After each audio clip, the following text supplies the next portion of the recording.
So, good afternoon, ladies and gentlemen. Very welcome to the House of Europe. This is the European Commission and European Parliament's joint venture here in Almedalen. We organize seminars here during 3 days, and we try to talk about all current affairs that could be interesting for Sweden, and that concerns the things that we do in Brussels and in the EU institutions. But now we will talk about a different thing. We'll talk about the transatlantic relationship, and this relationship, of course, is very important to Europe, has been since the beginning of the EU and even before that. I mean, we can go back to the Second World War, we can go back to the First World War. It's been a very long tradition of a close cooperation between.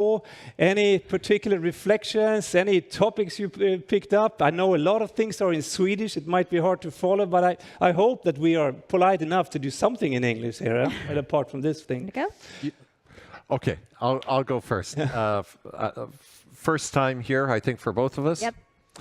Amazing experience. Yep. Not just because of the weather. The people are great. And a great exercise in grassroots democracy. Mm-hmm. And as Minister Bolin said last night, and Mikael Friesel has also said, builds resilience, helps us make sure that people are well informed and cut through the misinformation and through the narratives that some malign actors try to put out there to divide us.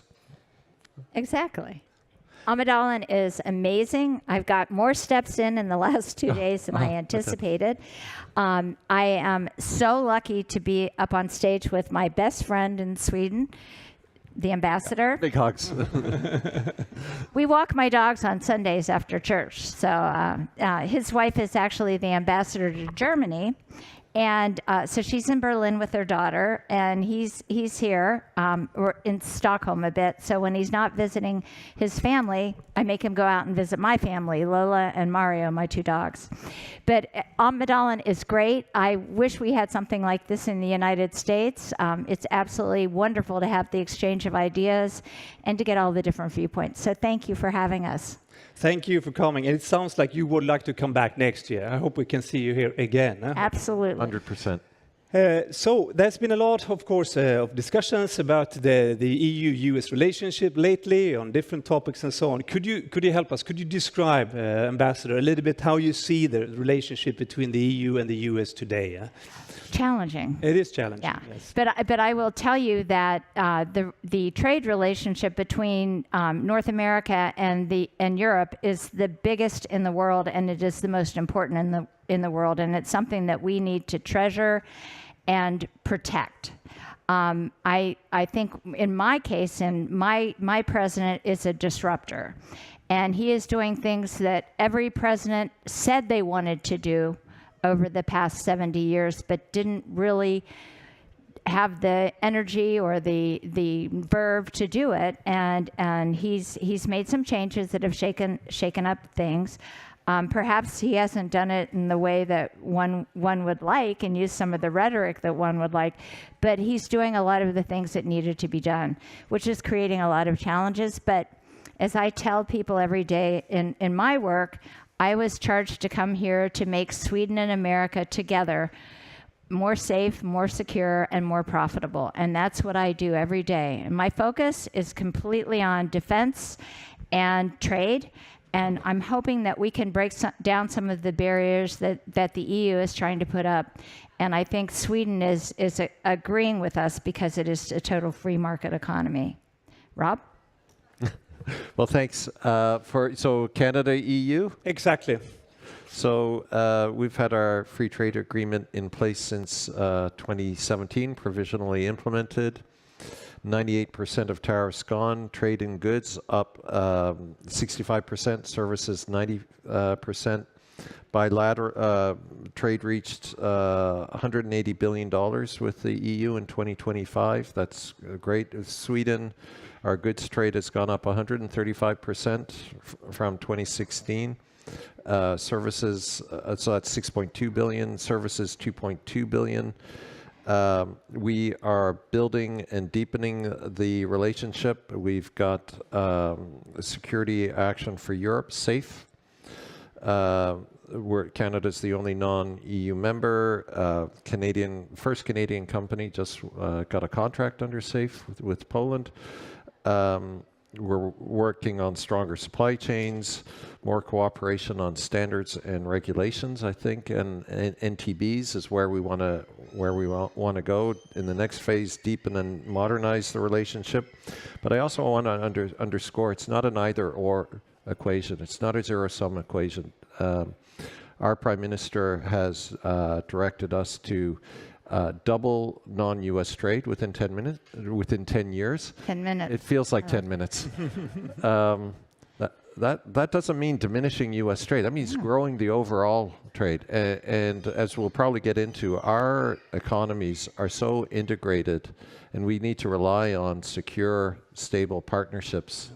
That's all of us together. Thank you very much. That's a very good introduction. We'll come back to different parts of this later on. But coming back to you, Ambassador Toretti, so the US and the EU has agreed on a trade agreement. It was agreed last summer, and now actually I saw the news that the Council, the European Council, has agreed on the regulations that will sort of form the basis for this agreement, and it's also agreed in the Parliament. So basically, this deal is now agreed from our side.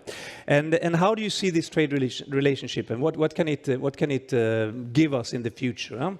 Well, I guess the thing that concerns me, and I'll share that, is the feeling that the EU is becoming more insular and focusing on just using products made in the EU, where I think both Canada and the United States bring a lot of value to the trade relationship.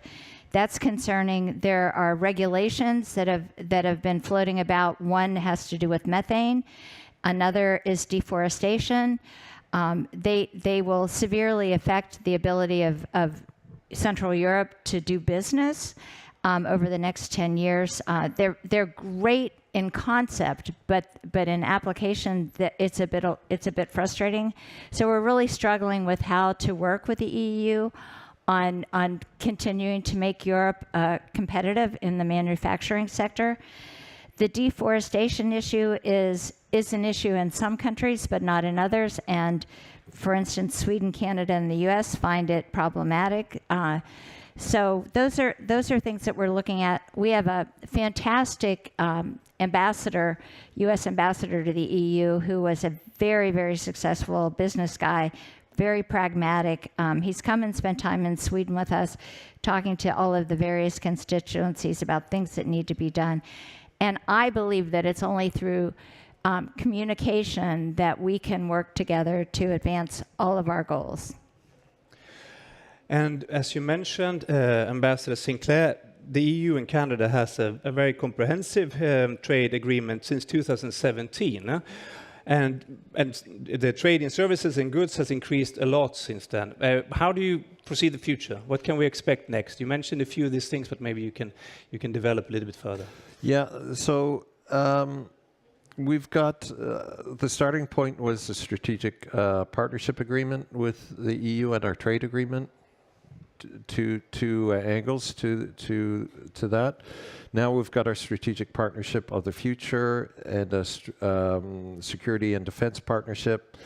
These are frameworks to deepen the relationship. So we're looking at economic security, climate cooperation, transatlantic defense.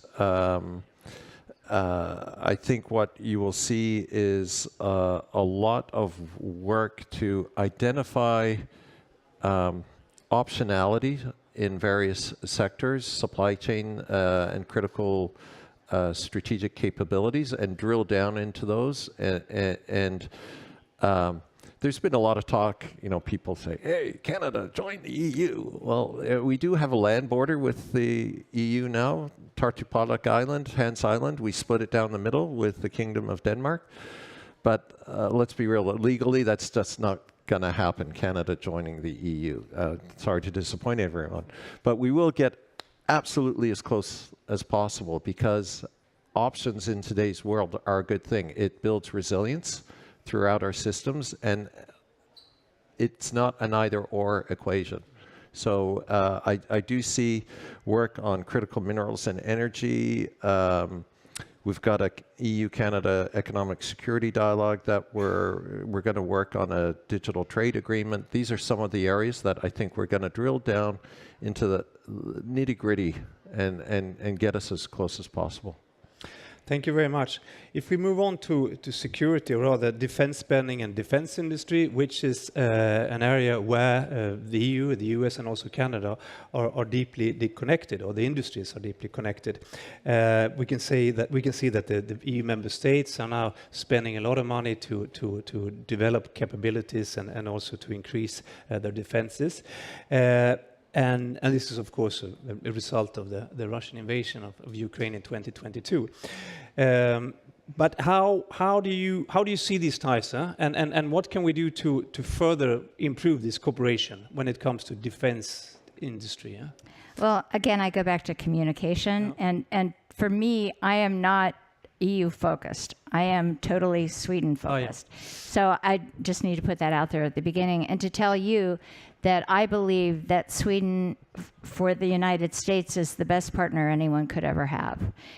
We have the same values. We have the same motivations. We care. We have a third of the population migrated to the United States in the 1800s, and I would venture to say they went up to Canada too. But but what I've looked at is I'm trying to take it. How do you eat an elephant? You eat it bite by bite, not all in one gulp. So for me, my focus has been on how do we partner with Sweden to be a role model for the rest of the EU. And in defense, could not have a better partner than Saab. And all of the co-production that we're doing across the Atlantic is absolutely spectacular. And what I hope to do is to continue that as more of an inspiration within the EU community. But right now, I'm taking that first bite. There was an important agreement signed between Sweden and the US, wasn't it, quite recently when it comes to technological?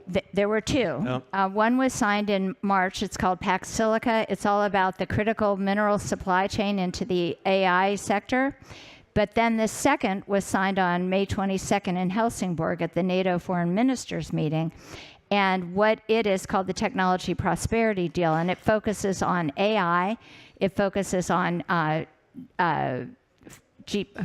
why can't I think? G5, G6, no.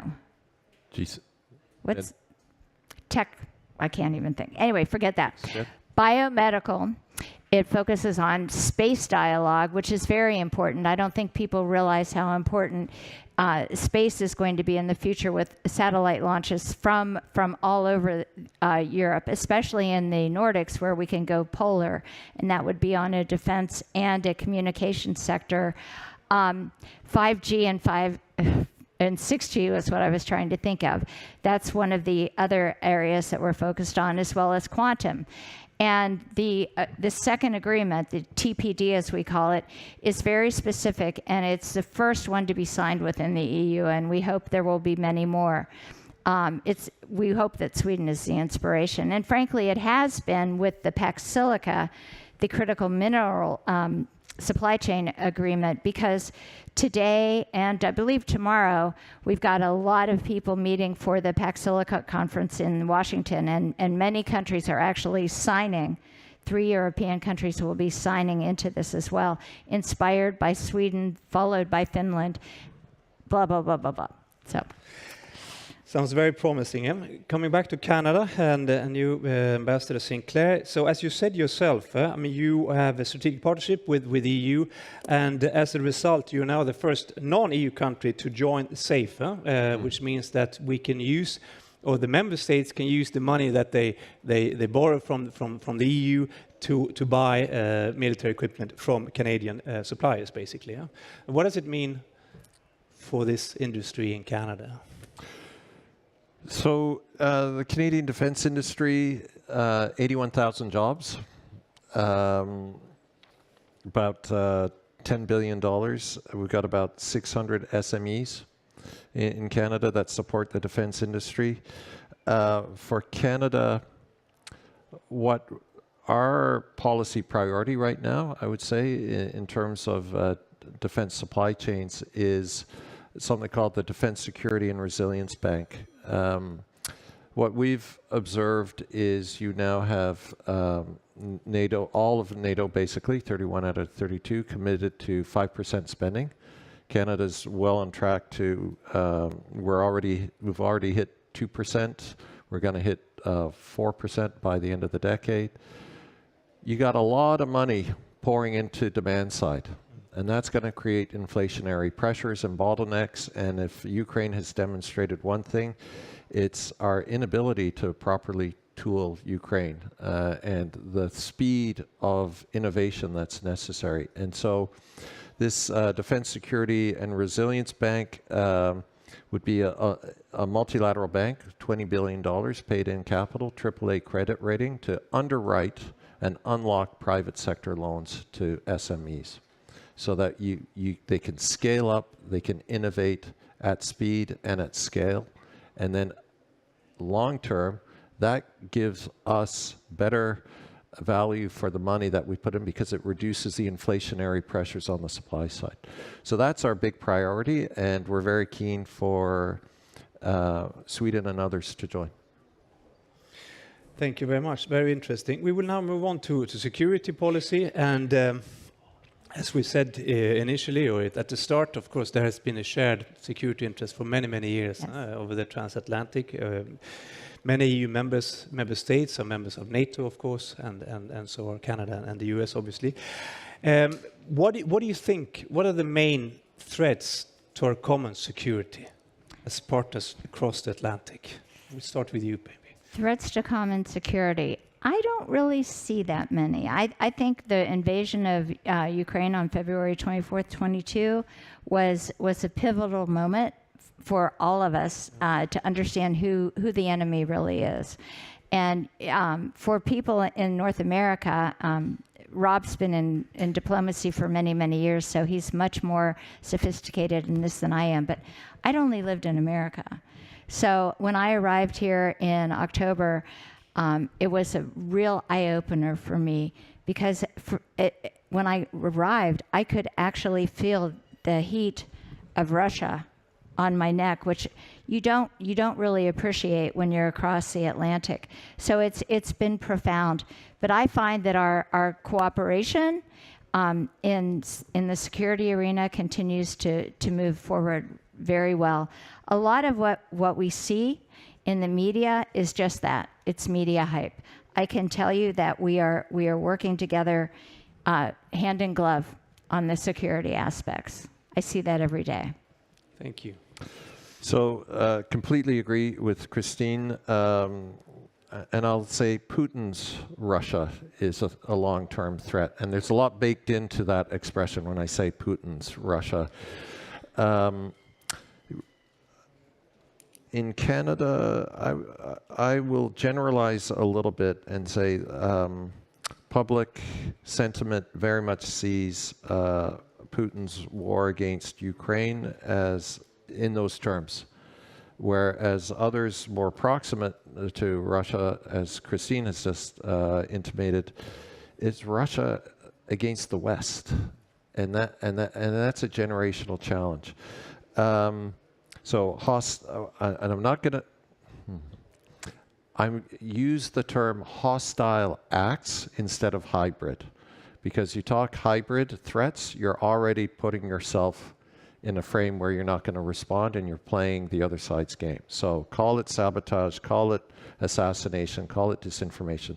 That's a real threat from Russia and some others as well. Russia's increasing militarization in the north, getting closer and closer to the North Pole, if you will. Russia's cooperation with China and increasing dependence on China to achieve its goals, and it's quickly becoming the junior partner in that relationship, even in the Arctic. That's concerning. And then taking it up a level more strategically, you've got a convergence of things: climate change, global competition, more broadly, new and disruptive technologies. These are all coming together, and it means we have to work together even more, because we've got to be able to respond and take action so much more quickly than we're used to. Yeah. Yeah, I'd like to mention the Arctic. I think that's a great point. I'm going to be spending a lot of time up there in July, much better than in January. But I really feel that it is a critical area for the future where we need to understand how important it's going to be. And China will use Russia as a hop on the back to sail through and do a lot of damage, whether it's intelligence, defense. We really need to focus on that because it is the new frontier. Can we do something together here to contribute to a sustainable and secure development of the Arctic? I mean, it's a very crucial area for many different reasons. Is there a way that these three entities, Canada, US, and the EU, can cooperate more to protect and to make sure that the development and so of the Arctic is? I can't really, and you could speak to the EU and Arctic. I can tell you that we are both members of the Arctic 7, yep. And we collaborate quite frankly on safety and defense of the region. But Rob, if you wanted to talk about Yeah, EU? well, on the EU, absolutely. On the Arctic 7, there was a great statement put out in Helsingborg. Minister Malmer Stendergaard pulled everyone together, and that was an important signal. Canada, Sweden, the US, the other Arctic, the Arctic 7 need to show leadership on the Arctic, play a leadership role. There are a lot of non-Arctic states, some non-Arctic states, say what's happening in the Arctic affects us, therefore we should have a greater say in the Arctic. I think say so. I reject that line of argumentation 100% because you apply that anywhere else around the world, you're in for a whole world of hurt. So we need to work together to show Arctic state leadership, whether it's in the Arctic Council, but also, frankly, with there are very, very benign non-Arctic state or entities that act in the Arctic. Their contributions are welcome. The EU, we in our Arctic foreign policy, we flag the EU as a key partner. We can't do it all by ourselves, but it has to be led by Arctic states and indigenous peoples. And so perhaps I'd leave it at that for now. Good point. I think if you understand that defining what the Arctic 7 is, it is countries that have land above the Arctic Circle. So I always thought, well, how the heck is Sweden in there? It doesn't have coastal on the Arctic. And then I realized it was that band. And point made that those are the ones that should create the policy to lead us forward. And on the security side, whether one specific example is the Arctic states within NATO. NATO doesn't do subgroups, nor should it, but the Arctic states within NATO can lead the development of NATO's approach to the Arctic, for instance. And Sweden is coming into the chairship of the Arctic Council in May next year, then it'll be Canada, and then it'll be the US. So let's work together and promote our shared interests. And one area that we really need help in is in icebreakers. There was just a new contract signed for icebreakers in December with Finland, but those icebreakers are really for the North Baltic. They're not for the Arctic. So we will be getting together quite soon to talk about how we fund and build the icebreakers for the Arctic Ocean. And Ice Pact, Canada, Finland, yes. US. Yeah. Thank you. Okay, we have not that much time left, so let's move on. We talk a lot. But I like that. That's super. We talked about the multipolar world. We mentioned China, we mentioned Russia, and so on. And I think that many Europeans see it as a sort of maybe a bit more divisive world than it was before.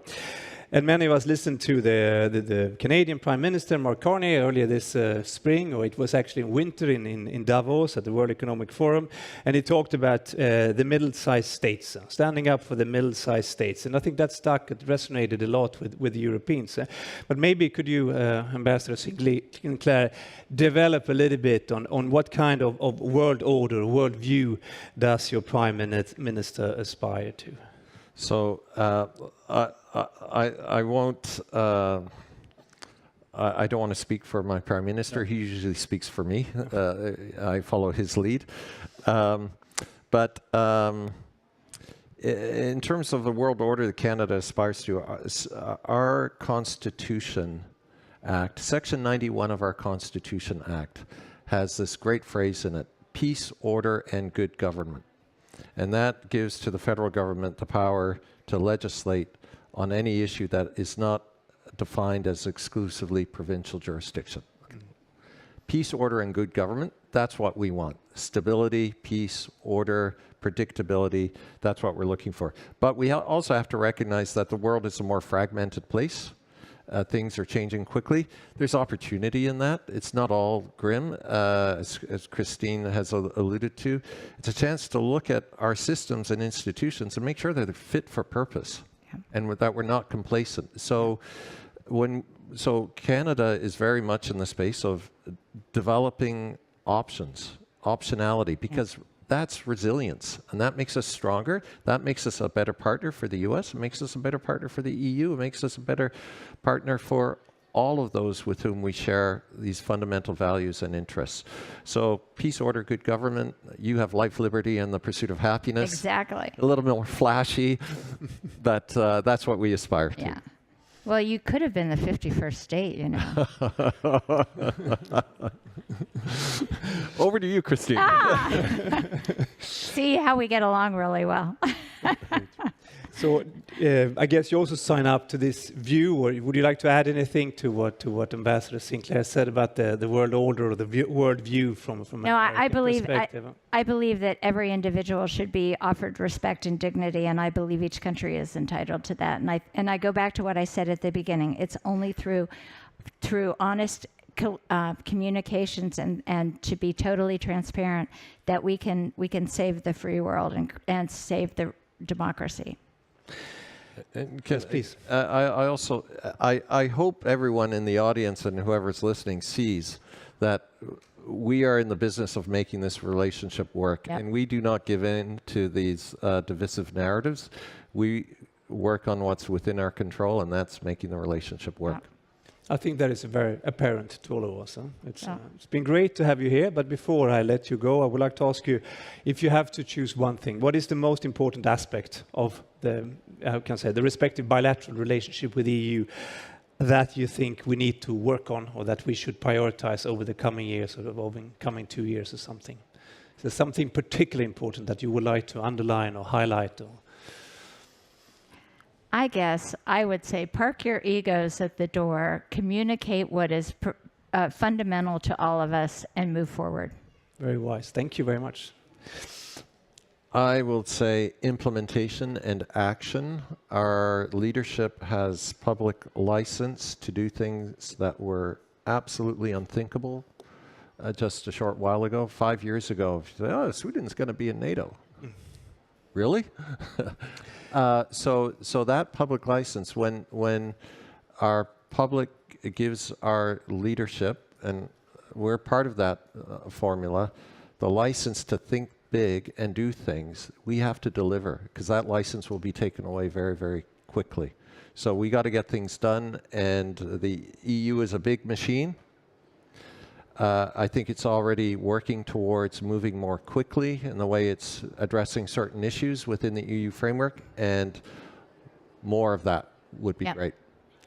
Sounds very good. That will be the last words. Thank you very much, Ambassador Toretti, Ambassador Sinclair, for coming here to the House of Europe, and thank you very much to you, the audience, for listening. I think we want to give you a warm applause. Thank you. And I would also like to give you a little gift. Thank you. Remember us. Thank you very much.